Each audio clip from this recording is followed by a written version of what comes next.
Bismillahirrahmanirrahim. Assalamualaikum warahmatullahi wabarakatuh. Waalaikumsalam warahmatullahi wabarakatuh.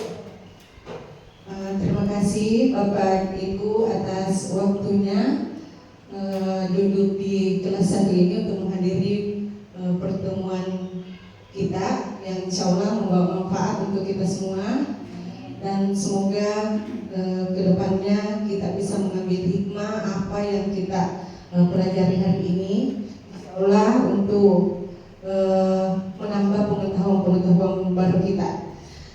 Saya berdiri di sini Bapak Ibu, mohon maaf, bukan berarti saya lebih pintar, lebih cerdas atau lebih apa dari Bapak Ibu, tapi saya cuma menyalurkan apa yang saya dapat pada pendidikan guru penggerak. Semoga itu bisa menambah pengetahuan untuk kita semua untuk kedepannya. Baik, untuk mempersingkat waktu Bapak Ibu, kita mulai saja.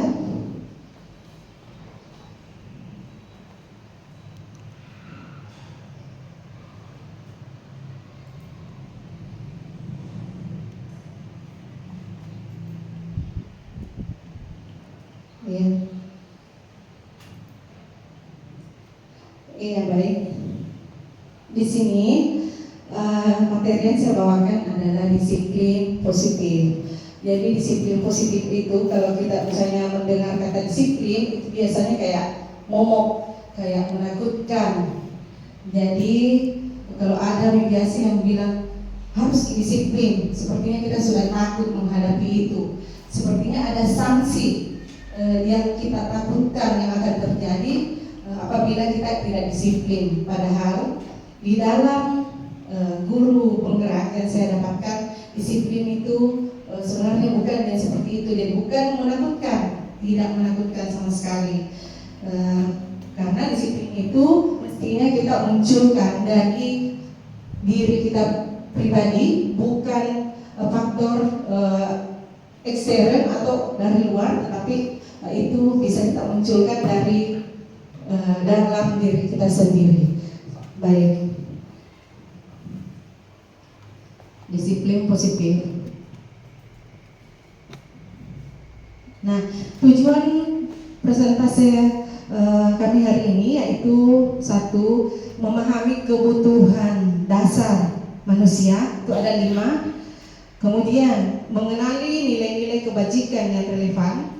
Kemudian memahami teori kontrol guru, menerapkan segitiga restitusi dalam pengelolaan kelas. Nah, ini mungkin bukan sesuatu yang baru kita dengar, tapi ini sudah menjadi sering kita dengar, tapi mungkin pengetahuan kita tentang ini masih belum terlalu paham. Jadi mungkin kita di sini kita bisa sharing apa itu sebenarnya yang dimaksud di atas ini yang keempat poin ini. Baik, kita lanjut. Nah, ini sepertinya ada yang bingung di atas. Kalau kita melihat pertanyaan ini, apa yang ada di pikiran kita jika mendengar kata disiplin? Ya, pasti ada yang bilang, kalau disiplin harus begini, disiplin pasti ada hukuman, disiplin pasti ada tuntutan. Ya, betul, tuntutan ada Bapak Ibu, tapi motivasinya itu mestinya kita dapatkan dari dalam diri kita sendiri. Jadi bukan faktor dari luar yang menyuruh kita harus begini sehingga kita melakukannya. Ya, baik. Selanjutnya, apa itu positif? Mungkin ada teman-teman yang bisa bantu, apa itu positif? Satu kata untuk positif, apa itu Ibu? Perilaku baik. Terima kasih. Masih ada yang lain? Iya. Positif itu adalah perilaku baik, betul. Namun jika kita menggabungkan disiplin dengan positif, kira-kira apa yang kita pikirkan? Ada yang bisa bantu Bapak Ibu? Jika kita sudah mendengarkan ini positif dan disiplin. Kita gabung sekarang menjadi disiplin positif. Apa itu disiplin positif? Ada yang bisa bantu Bapak Ibu?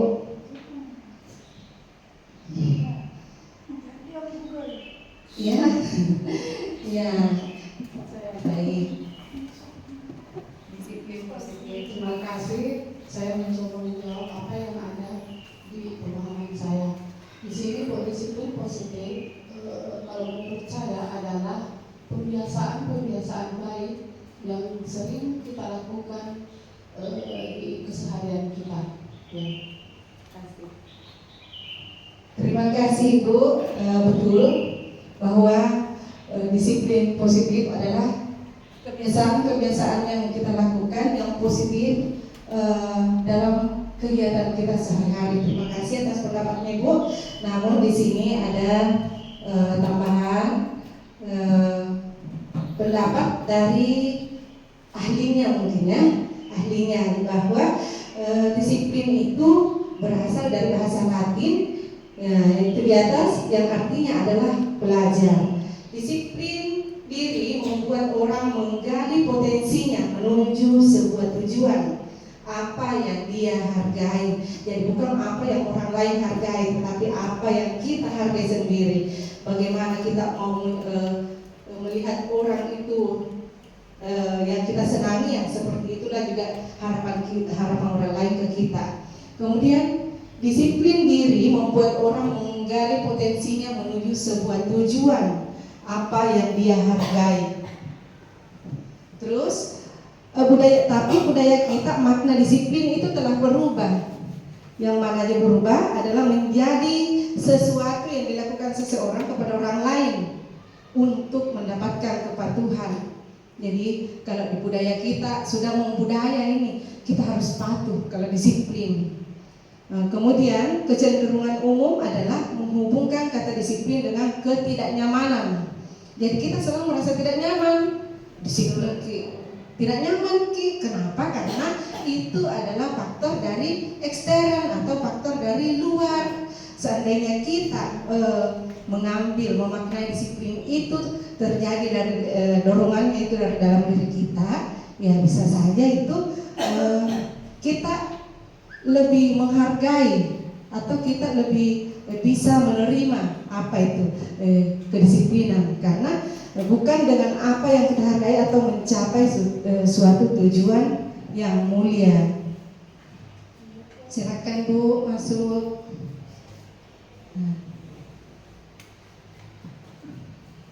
Kemudian kita lanjut, pentingnya disiplin positif di sekolah. Jadi sangat penting membangun budaya positif di sekolah, bukan hanya tentang menciptakan suasana yang nyaman, tetapi juga tentang mendukung setiap aspek perkembangan peserta didik yang pada akhirnya menghasilkan individu yang berkarakter kuat, disiplin dan siap menghadapi tantangan masa depan. Jadi selalu dikaitkan itu dengan menciptakan suasana yang nyaman. Disiplin sangat terbalik dengan keadaan yang kita pahami, ketidaknyamanan, karena dorongannya itu bukan dari dalam diri kita, tapi dari luar. Nanti ada yang suruh seperti ini, akhirnya kita sendiri menjadi tertekan karena dorongannya itu dari luar, bukan dari kita sendiri. Soal suka begini, padahal kan itu mestinya dari dalam. Namun semua itu perlu dibicarakan dengan sebaik-baiknya supaya semua nyaman. Ya, lanjut. Untuk mendapatkan generasi yang memiliki disiplin positif di sekolah, ada beberapa hal yang harus kita pahami, ya betul. Karena kita di sini sebenarnya fokus, jadi fokus ke siswa, maka itu untuk memiliki disiplin positif tidak serta-merta kita dapatkan dengan mudah, tapi banyak hal yang harus kita pahami, ya, seperti yang tadi. Yang pertama adalah kebutuhan dasar manusia. 5 kebutuhan dasar manusia, apabila ada salah satunya yang tidak kita penuhi, yakin saya pasti ada masalah. Baik di sekolah sebagai kita guru, ataukah anak-anak kita di kelas.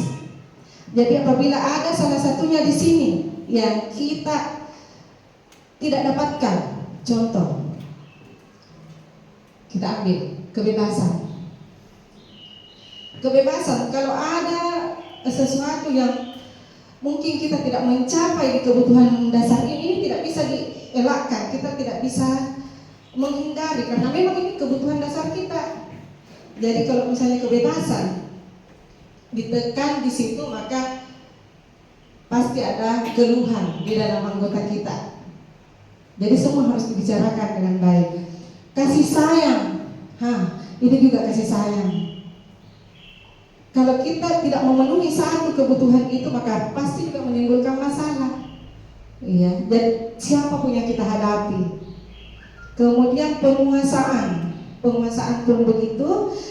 Kesenangan juga kita butuh kesenangan, sangat butuh. Jadi ini kebutuhan dasar kita sebagai manusia. Kemudian bertahan hidup, ini sangat penting juga bertahan hidup.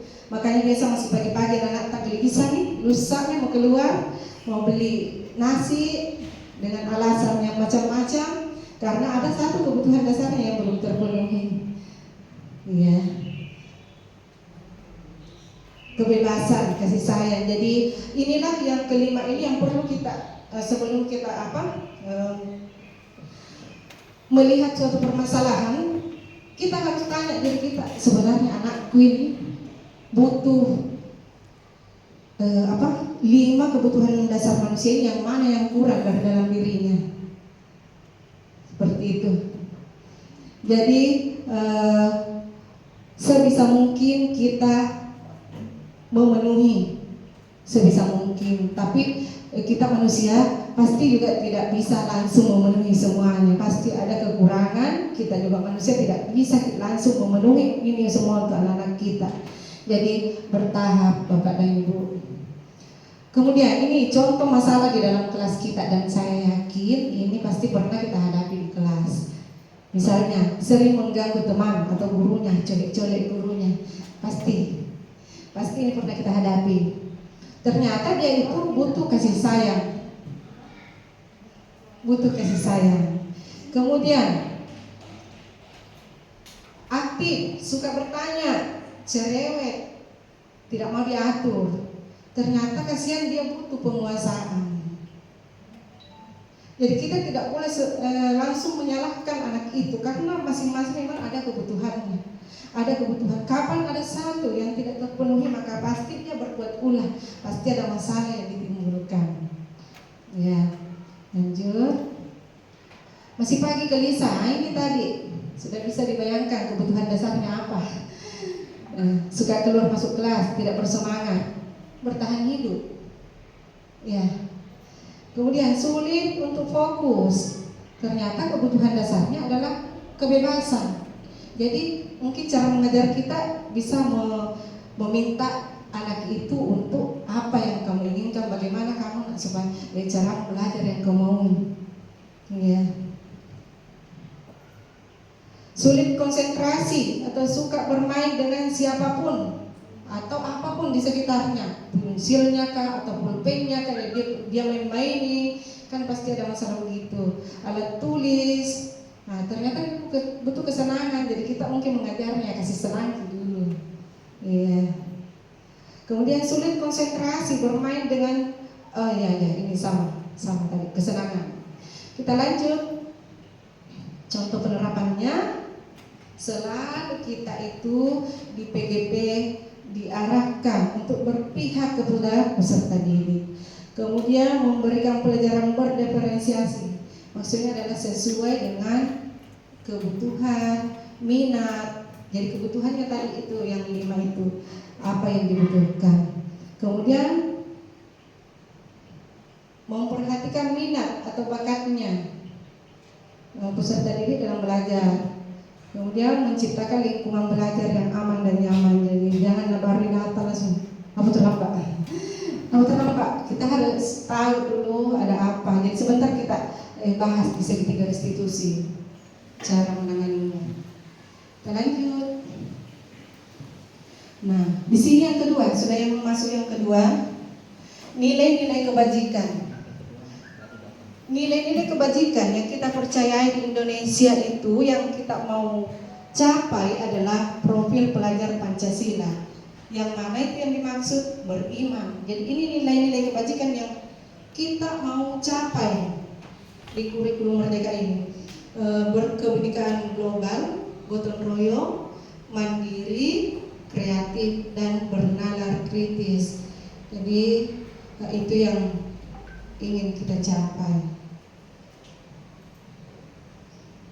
Kaitan materinya antara kebutuhan dasar manusia, nilai kebajikan dan profil pelajar Pancasila adalah bahwa ketiganya saling mendukung dalam membentuk siswa yang berkarakter kuat, berintegritas, dan memiliki keterampilan serta nilai-nilai yang diperlukan untuk menjadi warga negara yang baik. Sebentar akan ada yang saya mau bagikan. Nah ini, jadi saya habiskan mungkin dulu ini materinya, sebentar tanya jawab. Nah, kita sudah berada ke yang ketiga, 5 posisi atau teori kontrol guru. Wah ini, jadi ternyata kita lihat dulu judulnya di atas, bisa dibaca mungkin Bapak Ibu. Identitas gagal. Ternyata kalau kita menghukum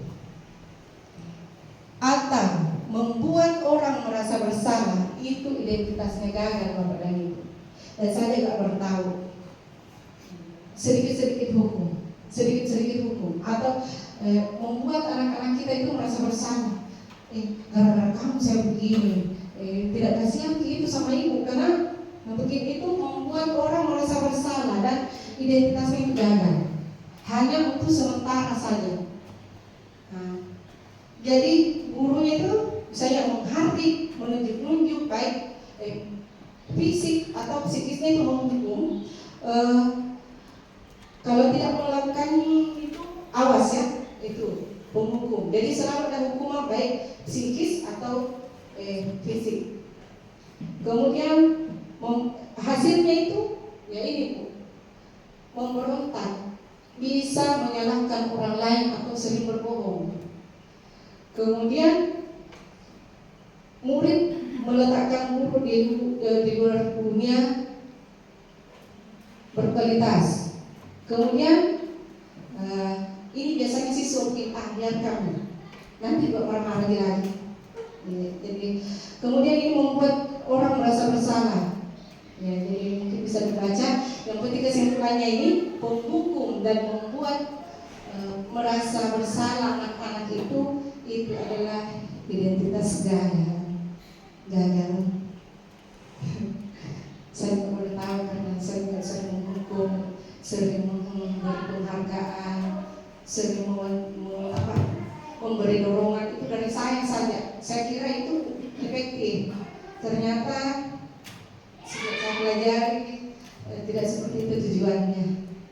Kemudian identitas berhasil atau sukses. Nah ini mungkin mengharapkan imbalan atau ketergantungan. Jadi kalau menjadi teman, biasa kan saya juga senang itu kayak anak-anak itu biasa wajib temanku. Ternyata anak-anak itu gampang kecewa.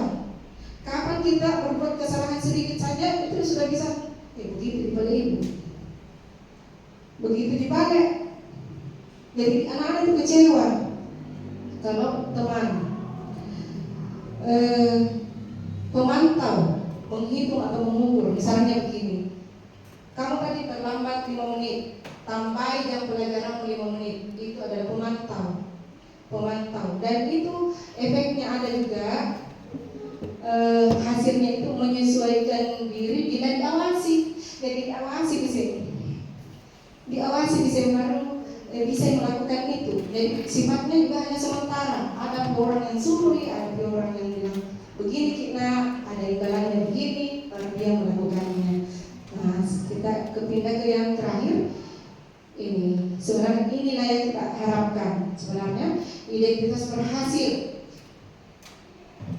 atau sukses, yaitu kontrol diri dari dalam diri kita, dari diri kita. Jadi bagaimana caranya? Kita menghargai diri sendiri. Jadi kita bertanya sama anak kita, nah yang bagaimana ya teman yang kita senangi sifatnya, yang bagaimana ya. Jadi dia lebih menghargai, oh ternyata kalau begini ki orang bagus sih, itu dari dalam. Bukan ada orang yang suruh ki atau ada orang hukum ki atau karena bilang sebentar aku kasih ki gula-gula, jangan kita kalian sebentar aku kasih ki gula. Jadi seperti itu.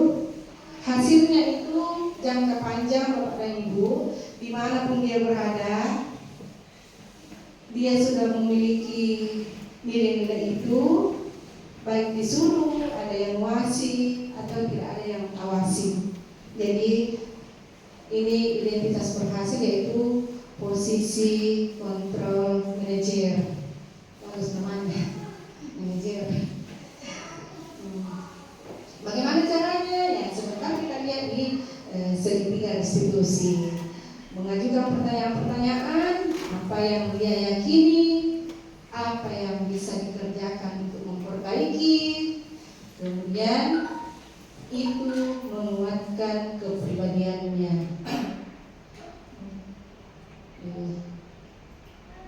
Lanjut. Nah, ini kita sudah masuk yang terakhir sebelum kita diskusi. Apa itu restitusi? Ya jujur saja, waktu sebelum saya masuk di sini saya belum mendapatkan ini. Restitusi adalah, ya jadi mungkin saya bisa minta bantuannya Ibu untuk membacakan.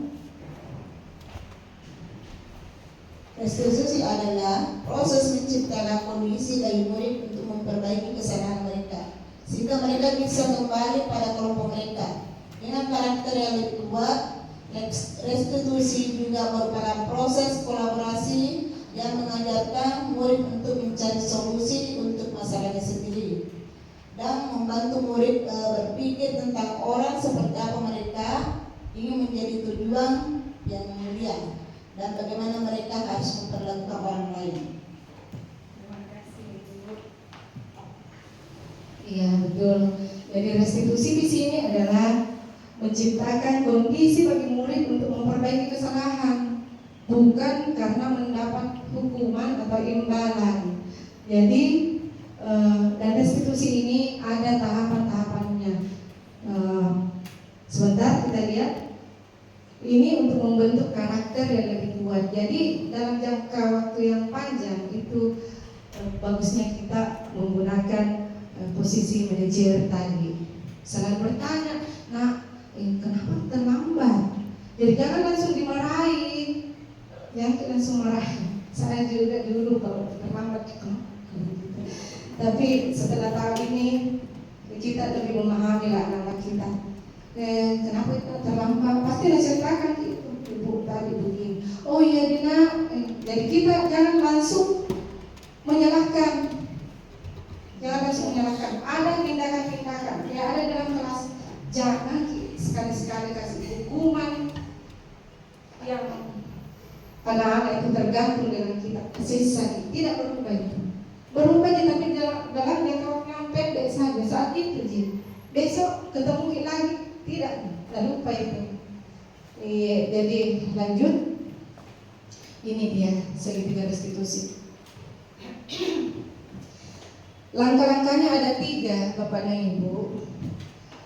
Yang pertama itu menstabilkan identitas. Yang bagaimana itu yang disebut menstabilkan? Sempat ada yang bisa bantu? Ibu Nurjana bisa? Bagaimana itu menstabilkan identitas? Jangan kita langsung marahin. Kenapa kita? Oh iya, wajar gitu kalau ada kalau salah kita. Semua orang tak pernah berbuat salah. Semua orang. Cuma bagaimana kita caranya besok untuk bisa memperbaiki. Apalagi apa yang bisa kamu lakukan. Jadi jangan bilang begini kok begini ini. Jadi dia sendiri yang mencari bagaimana solusinya. Jadi kalau begitu kita bagaimana harusnya itu deh supaya tidak begitu ki.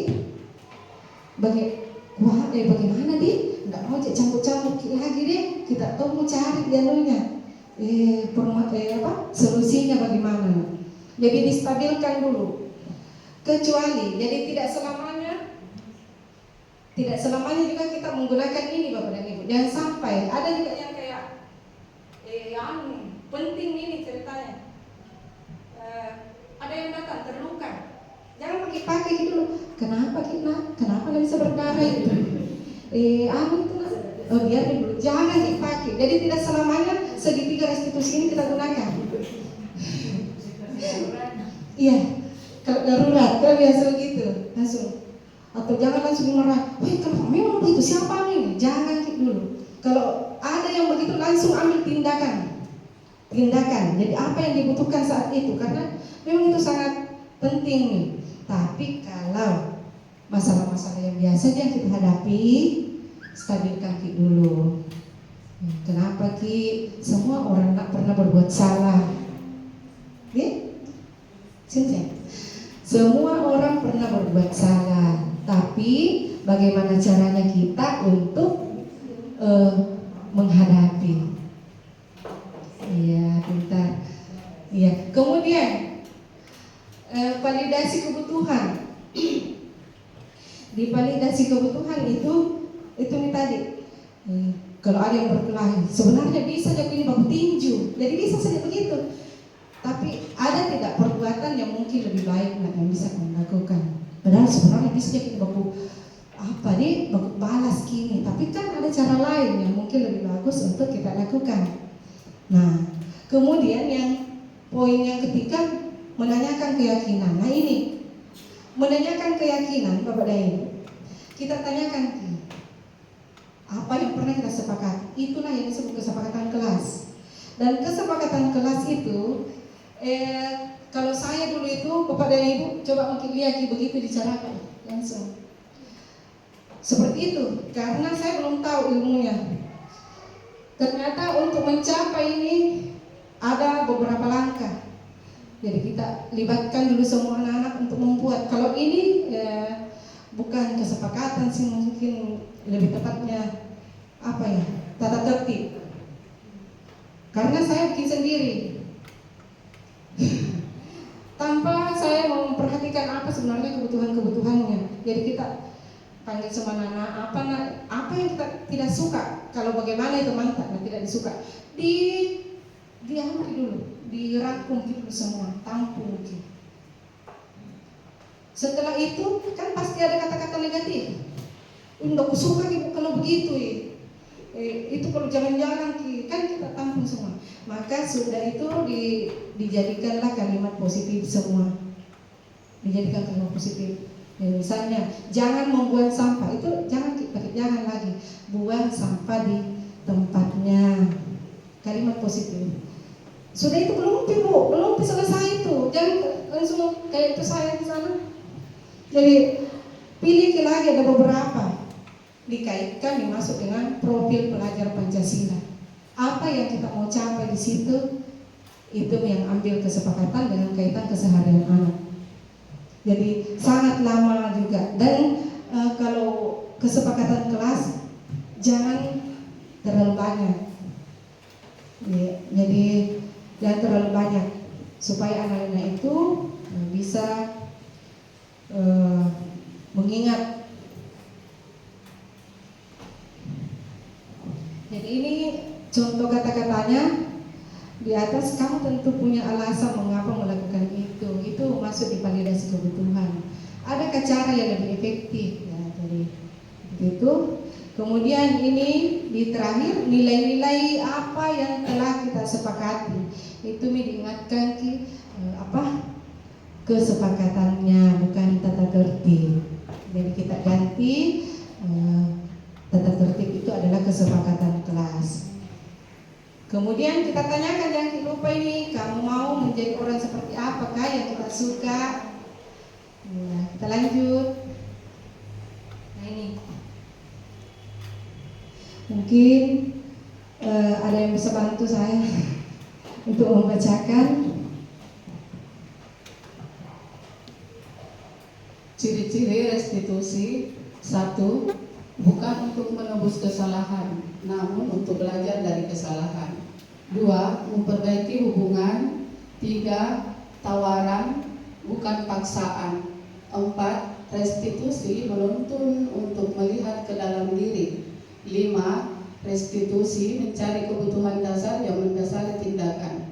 6. Restitusi diri adalah cara yang paling baik. 7. Restitusi fokus pada karakter bukan tindakan. 8. Restitusi fokus pada solusi. 9. Restitusi mengembalikan murid yang berbuat salah pada kelompoknya. Terima kasih Bu. Betul. Jadi saya berfokus di sini di restitusi mengembalikan murid yang berbuat salah. Biasa kalau ada yang berbuat salah kan takut dikasih kembali atau dihina, diejek sama teman. Tadi kamu salah begini. Tadi kamu tidak tahu ini jawabannya ini kan begitu. Jadi kalau restitusi ini tidak seperti itu, tapi dia mengembalikan kembali anak-anak ini dengan menimbulkan karakter yang lebih kuat. Iya. Jadi sangat berbeda dengan kebiasaan-kebiasaan kita mungkin sebelumnya. Nah ini saya sudah melakukan restitusi tapi tidak usah sudah.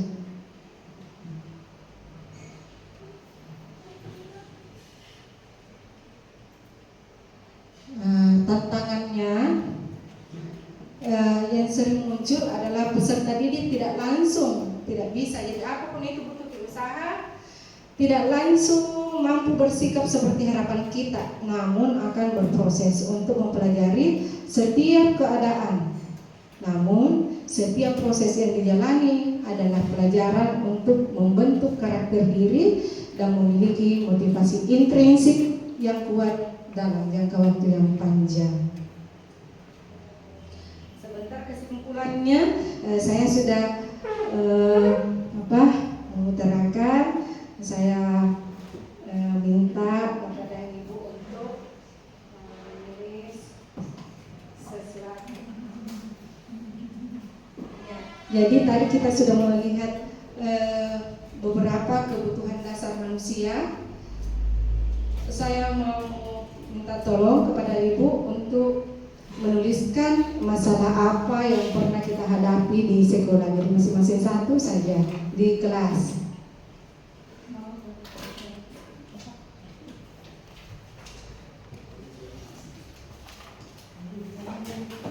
Masalah yang pernah kita hadapi ya, di kelas.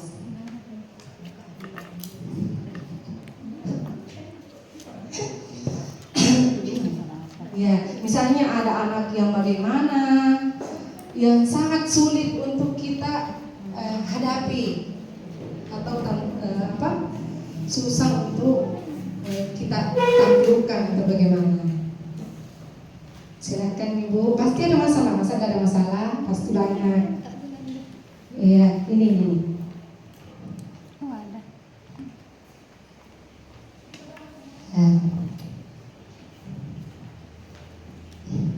Yang tidak menulis sebentar dapat giliran juga menulis Bapak Ibu.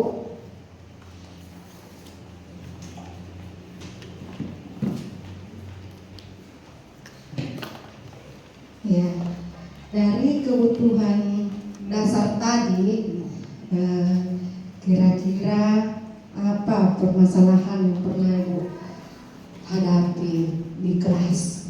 Pasti ada.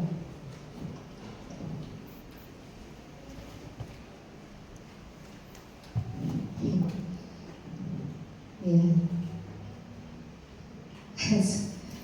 Kalau sudah, silakan dioper ke yang tidak menulis, gantian untuk menjawab sebenarnya apa solusinya dari itu. Ya, pasti ada solusi, apalagi kalau kita berkolaborasi. Ya, kasih Ibu siapa? Di belakang mungkin. Ya. Ya, Ibu Tabe. Kalau misalnya ada masalah yang seperti itu, kira-kira bagaimana cara kita untuk menghadapi? Sudah Ibu? Pak Tabe. Iya, Tabe Pak. Tulis nomor 1. Sudah? Oh, terbalik. Iya. Tidak apa-apa Bu, terbalik. Tidak apa-apa. Ya. Kira-kira apa yang kita lakukan kalau ada masalah seperti itu? Tuliskan saja apa yang kira-kira bisa kita lakukan. Yang penting ya tidak menjawab karena pasti ada jawaban. Iya, bukan. Yang di samping tak, teman tak. Kita masalah yang sampingnya menjawab bagaimana.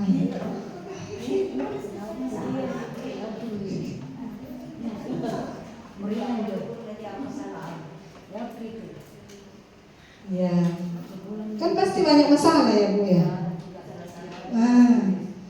Tuh. Iya. Oh iya. Insya Allah. Kalau sebenarnya ini pertemuan, kalau dan cuma satu pertemuan itu sangat tidak mencukupi karena ada 4 yang pokok bahasanya itu yang harus dibahas satu persatu. Kenapa Ibu? Ya, sudah? Mungkin sudah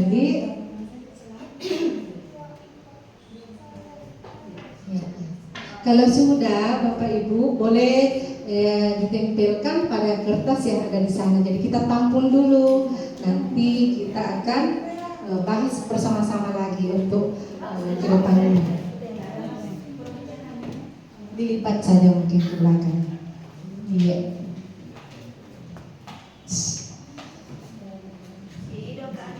Iya tadi.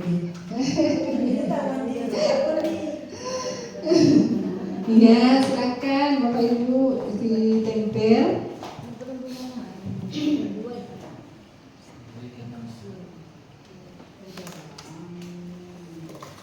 Ya.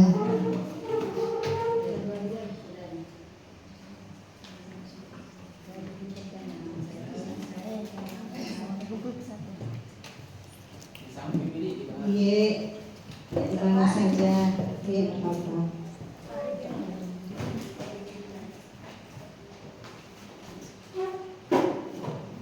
Silakan. Iya, masih ada? Masih ada.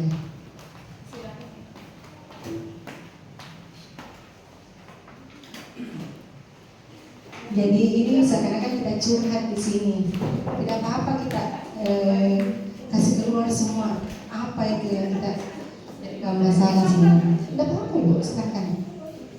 Iya.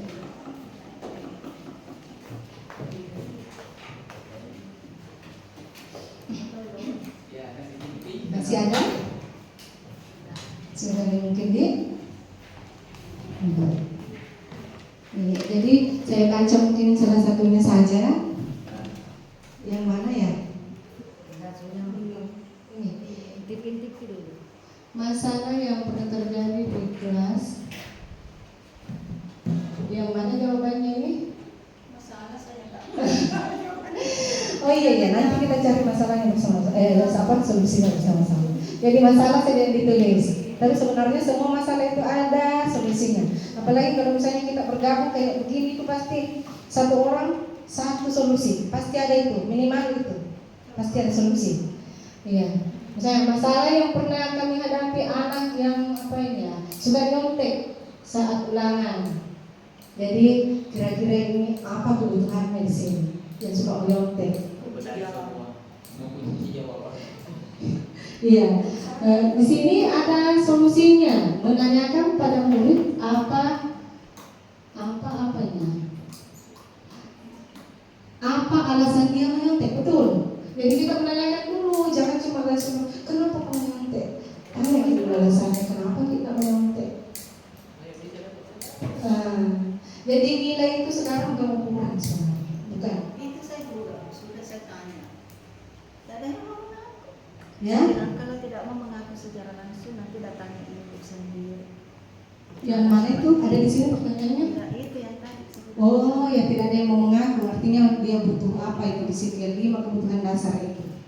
Pasti ada kebutuhannya di situ yang tidak terpenuhi. Baru yang saya lihat itu.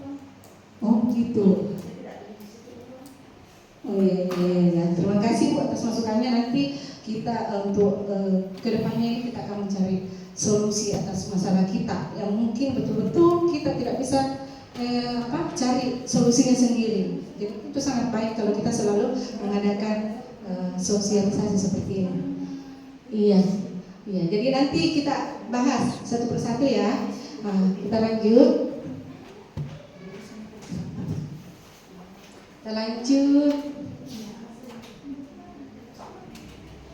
Harapan. Nah ini yang terakhir Bapak Ibu. Pada pendidikan guru penggerak modul 14 mengajak kita para pendidik untuk lebih berpihak kepada peserta didik. Jadi jangan selalu menyalahkan, kasihan, cukup, stop. Jangan selalu menghukum dengan yang membuat anak-anak itu sakit baik psikis atau fisiknya.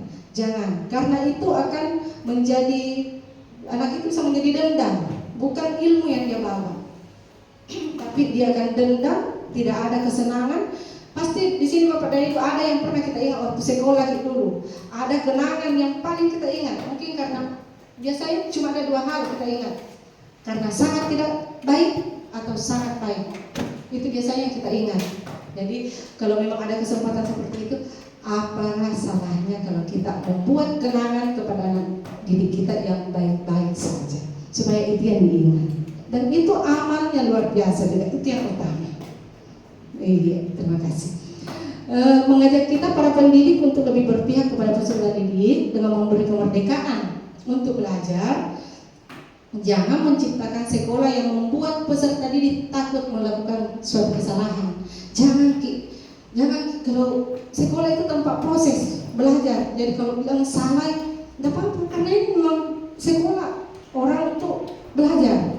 Jadi jangan bikin siswa kita takut untuk berbuat salah. Biar mereka berbuat salah, kita yang perbaiki, dan itu amalnya luar biasa.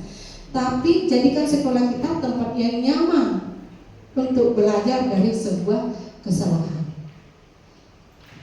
Ya, terima kasih atas waktunya Bapak dan Ibu.